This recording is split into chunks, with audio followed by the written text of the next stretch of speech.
네, 경제 용어 중에 낙수 효과라는 것이 있습니다. 물이 아래로 떨어지는 것처럼 부자나 재벌이 돈을 많이 벌면 그 돈을 쓰거나 투자를 하면서 소득이 적은 사람들에게도 혜택이 돌아간다는 이론이죠. 네, 그런데 최근에 IMF가요, 부의 낙수 효과는 없다라는 연구 결과를 내놨습니다.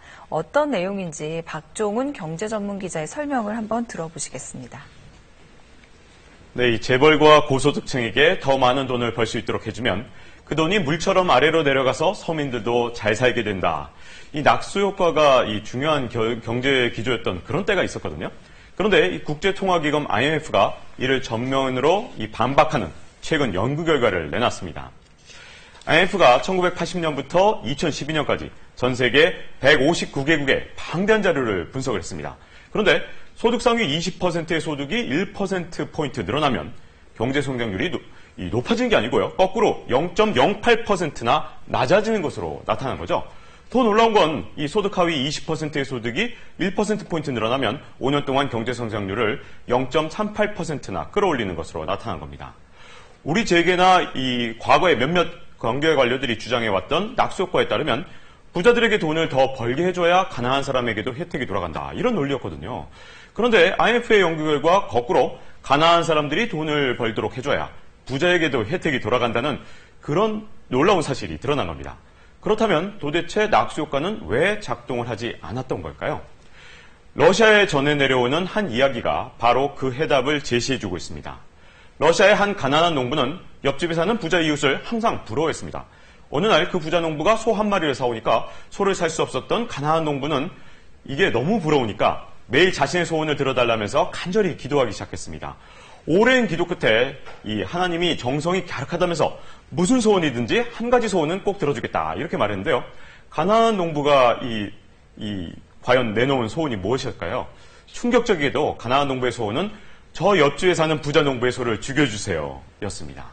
자신이 부자가 될 수 있는 기회를 버리고 옆집 소를 죽여달라고 하는 어이없는 결말이었던 거죠. 바로 이 가난한 농부는 배가 고픈 것보다 배가 아픈 것을 참을 수가 없었던 겁니다. 1982년 독일의 사회학자 베르너 거스가 고안한 최후 통적 게임 실험이 이 같은 인간의 심리를 잘 보여주고 있는데요.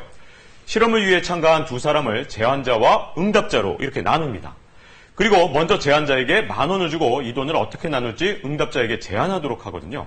그러면 응답자는 이 제안을 받아들일지 말지를 결정합니다.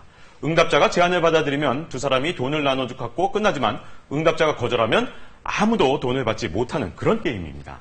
예를 들어서 제안자가 10,000원 중에서 자신이 7,000원을 갖고 응답자에게 3,000원을 받을지를 묻습니다. 만약 응답자가 받아들인다면 두 사람은 각각 7,000원과 3,000원을 갖고 게임이 끝나는 거죠. 그러나 응답자가 거절하면 제안자와 응답자 모두가 돈을 받지 못하는 그런 게임인 겁니다. 모든 사람이 철저하게 자신의 이익만 추구한다는 경제학의 가정대로라면 제안자가 9,999원을 갖고 응답자에게는 단돈 1원만 제안하더라도 응답자는 공짜로 1원이 생기는 거니까 이를 당연히 받아들여야 됩니다. 그런데 직접 실험을 사람을 대상으로 해봤어요. 그랬더니 일반적으로 제안자는 응답자에게 4,000원에서 5,000원 정도를 제시하는 경우가 많았고요. 또 3,000원 미만을 제시하면 대부분의 응답자들은 자신도 돈을 한 푼도 받지 못하는데도 불구하고 제안을 아예 거부해버렸습니다. 공정하지 않다고 생각되면 자신이 손해를 보더라도 제안자를 응징하는 선택을 한 거죠. 그런데도 낙수 효과를 주장하는 사람들은 인간이 공정함을 전혀 추구하지 않고 눈앞에 자기 이익만 따지는 이기적인 존재로 간주하고 있는데요. 국소수의 부자들이 과도한 몫을 챙겨가도 이에 아랑곳하지 않고 떨어지는 낙수를 바라보면서 자기 일만 한다는 비현실적인 가정을 해놓고 낙수 효과를 설명하고 있는 겁니다. 그러나 실제 사람들은 정당한 몫을 받지 못하면 아무래도 일에 대한 의욕을 잃게 되고 또 최선을 다할 수가 없게 되는 거거든요. 더구나 아무리 노력해도 더 나아질 것이다 이런 희망조차 사라지게 되면 결국은 자포자기에 빠져서 아예 일하는 것조차 포기하게 되는 그런 경우가 많습니다. 여기에 부당함에 대한 분노가 걷잡을 수 없이 커지게 되면 결국 옆집 소를 죽여달라는 소원을 비는 러시아의 농부처럼 공멸의 길을 선택하게 되는 그런 경우도 있는 거거든요. 실제로 옆집 소를 죽여달라는 그런 현상이 얼마나 경제 성장에 치명적인지에 대한 경제학적 연구는 셀 수 없을 만큼 많습니다.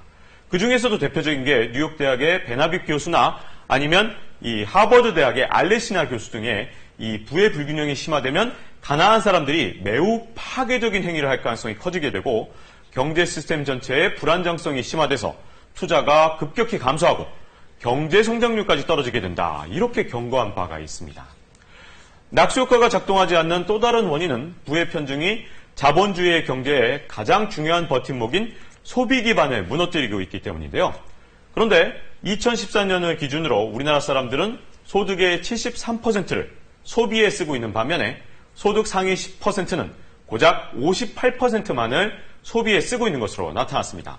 그런데 지금처럼 소비 부진이 경제를 짓누르고 있는 그런 상황에서 부유층이 차지하는 몫이 이렇게 급속도로 불어나게 되면 경제 전체적으로 소비가 줄어들게 되고 투자가 감소해서 일자리가 사라지는 악순환이 시작될 수밖에 없을 겁니다.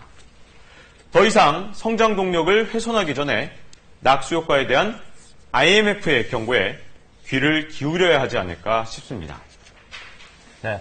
자, 낙수 효과 이론을 반박하는 IMF 연구 결과가 나왔다고 해서 박종원 기자 설명 들어봤습니다. 잘 들었고요. 네, 오늘 뉴스는 여기까지 하겠습니다. 내일 다시 뵙죠. 여러분 고맙습니다.